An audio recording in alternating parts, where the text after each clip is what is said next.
Direito Administrativo. Aula 8. Princípios.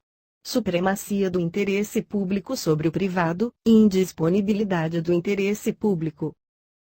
Trataremos dos princípios em 4 aulas. Veja. A doutrina fala em supraprincípios, ou superprincípios, do direito administrativo. A supremacia do interesse público sobre o interesse privado, e a indisponibilidade do interesse público. São os 2 princípios fundamentais, sobre os quais se alicerçam todos os outros. É o que vamos estudar nessa aula. Supremacia do interesse público, sobre o interesse privado. As atividades administrativas são desenvolvidas pelo Estado para benefício da coletividade. Trata-se de uma regra inerente a qualquer grupo social. Os interesses do grupo devem prevalecer sobre os do indivíduo que o compõe. O princípio da supremacia do interesse público sobre o interesse privado significa posição privilegiada da administração pública nas suas relações com os particulares, uma vez que ela representa o interesse da coletividade. Do princípio da supremacia, decorrem alguns efeitos. Veja alguns exemplos. Presunção de legitimidade e veracidade dos atos administrativos. Isso quer dizer que as afirmações feitas pela administração pública são tidas, inicialmente, como verídicas. O interessado é que deve provar o contrário. Exigibilidade e autoexecutoriedade dos atos administrativos. A administração pode exigir o cumprimento de suas determinações, sem necessidade de solicitar essa providência ao judiciário. Outorga de poderes à administração pública, como o poder de polícia. Possibilidade que a administração tem, de constituir ou modificar relações jurídicas com terceiros unilateralmente, independentemente da vontade deles. Cláusulas exorbitantes nos contratos administrativos, que veremos mais tarde. Essas cláusulas permitem, por exemplo, que a administração pública altere unilateralmente os contratos administrativos, sem necessitar da concordância da outra parte. Possibilidade de desapropriar ou tombar bens privados.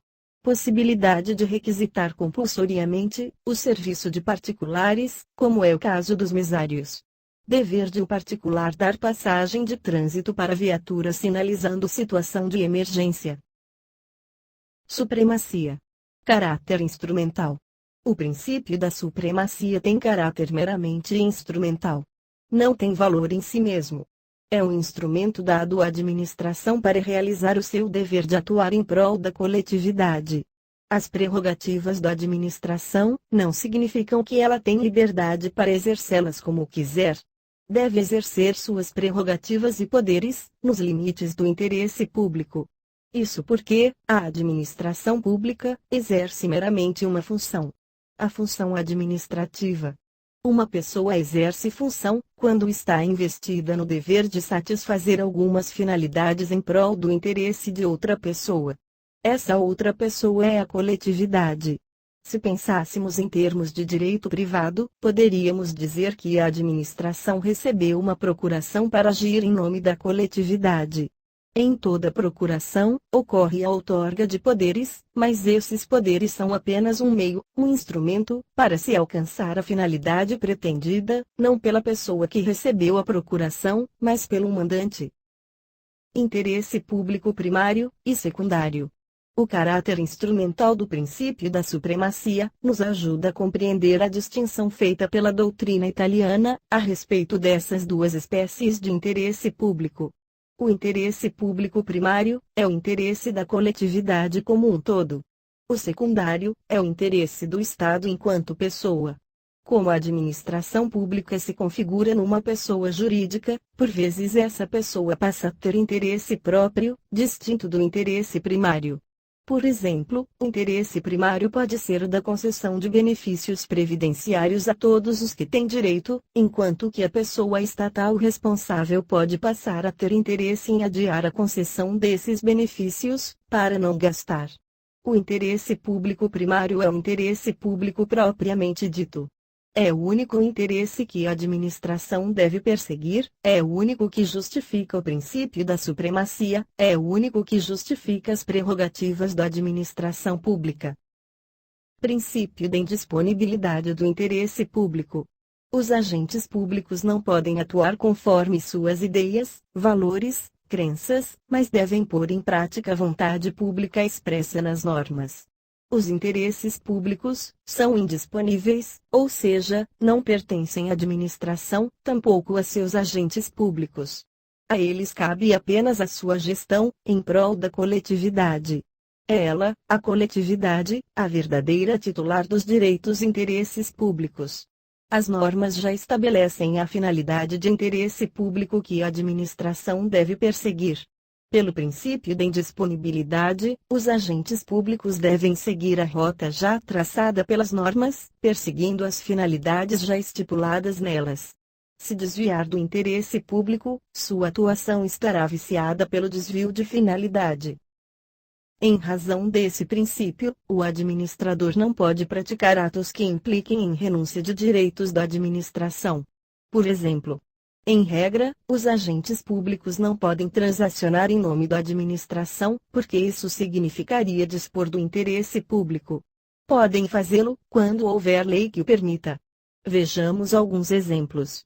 Essa norma prevê a possibilidade de a administração fazer a conciliação, a transação, ou mesmo a desistência, mas conforme a lei do respectivo ente da federação. Se não houver lei, não pode. A União, e as empresas públicas federais, podem realizar acordos ou transações em juízo, nas causas de valor até R$ 500 mil. O princípio da indisponibilidade também implica outra consequência. Em regra, agentes públicos, representando a administração, não podem estipular contratos administrativos em que se preveja arbitragem, salvo quando autorizados pela lei. É o caso dessa norma. Note, porém, que em certos casos, a administração pública pode transigir, mesmo sem lei autorizativa. Foi o que definiu o Supremo Tribunal Federal, neste recurso extraordinário. Como disse o Supremo, o princípio da indisponibilidade deve ser atenuado, quando se tem em vista que a solução adotada pela administração foi, ao final, mais benéfica ao interesse público. No caso concreto, a administração fez um acordo extrajudicial, para pagar menos do que devia, a duas servidoras públicas. Assim, fez acordo sem lei expressa, obtendo como resultado uma economia aos cofres públicos. Poderíamos questionar essa decisão do Supremo. Afinal, qual interesse foi realmente protegido, o primário ou o secundário? Aparentemente, o que foi protegido foi o interesse secundário, ou seja, o interesse do Estado em economizar. O interesse primário é o de uma administração justa, que cumpra a lei integralmente, pagando o que é devido aos seus servidores. De qualquer forma, essa orientação do Supremo não pode ser desconsiderada, quando se fala em vedação a renúncias não autorizadas expressamente em lei. Alguns exemplos jurisprudenciais, de aplicação do princípio da indisponibilidade. No direito penal, não se aplica o princípio da insignificância no crime de peculato, uma vez que o bem jurídico ofendido nesse crime é de interesse público. A administração pode pagar voluntariamente suas dívidas, sem ofensa a esse princípio. Ou seja, não é por causa da indisponibilidade que a administração estará autorizada a inadimplir suas obrigações. Até porque o interesse público a ser perseguido é o primário, e não o secundário. O princípio trabalhista da imediaticidade não se aplica à administração pública. Por esse princípio, no direito do trabalho, se o empregador não punir o empregado dentro de um prazo razoável, decai do direito de punir.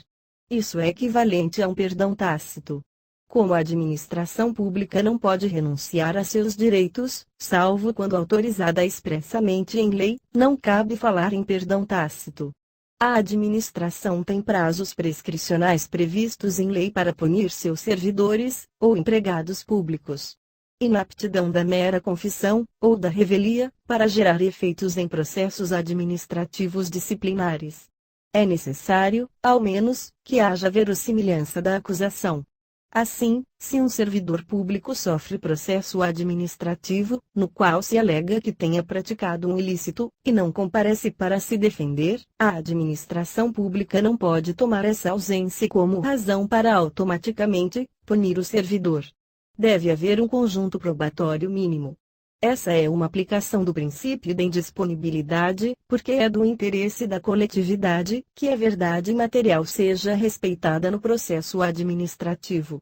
Aplicabilidade da desconsideração da personalidade jurídica, para punir licitante. Esse mandado de segurança julgou um fato interessante. Uma sociedade empresarial foi excluída da licitação, por apresentar documento falso em processo de licitação. Os mesmos sócios constituíram nova sociedade, com o mesmo objeto e o mesmo endereço da anterior, e justificaram que a sociedade punida foi a anterior, e não a nova, recentemente constituída. A administração pública estendeu a essa nova entidade a mesma punição aplicada à anterior, com base na desconsideração da personalidade jurídica. Para o Superior Tribunal de Justiça, pelo princípio da indisponibilidade, a administração pública agiu bem, excluindo a nova entidade, pois assim resguardou o interesse público, que ela, a administração, deve tutelar. Revisão. Essa foi a nossa primeira aula sobre princípios.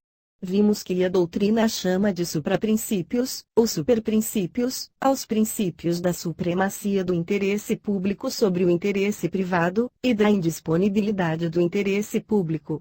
São chamados assim, por serem os princípios superiores, dos quais decorrem os demais. Estudamos o princípio da supremacia do interesse público. Vimos as prerrogativas que são conferidas à administração, para que possam impor o interesse público ao particular. O princípio da supremacia tem caráter instrumental. Significa que o administrador não pode manejar os poderes administrativos como quiser, mas deve perseguir as finalidades de interesse público. Vimos que o interesse público pode ser primário ou secundário. O primário é o interesse da coletividade, é o interesse público propriamente dito. O secundário é o interesse do Estado, enquanto pessoa jurídica. Por fim, estudamos também o princípio da indisponibilidade do interesse público. Vimos diversas decorrências dele, dando destaque à proibição de transigir se não houver lei autorizativa para tanto. Analisamos algumas decisões judiciais que tratam desse princípio. Até a próxima.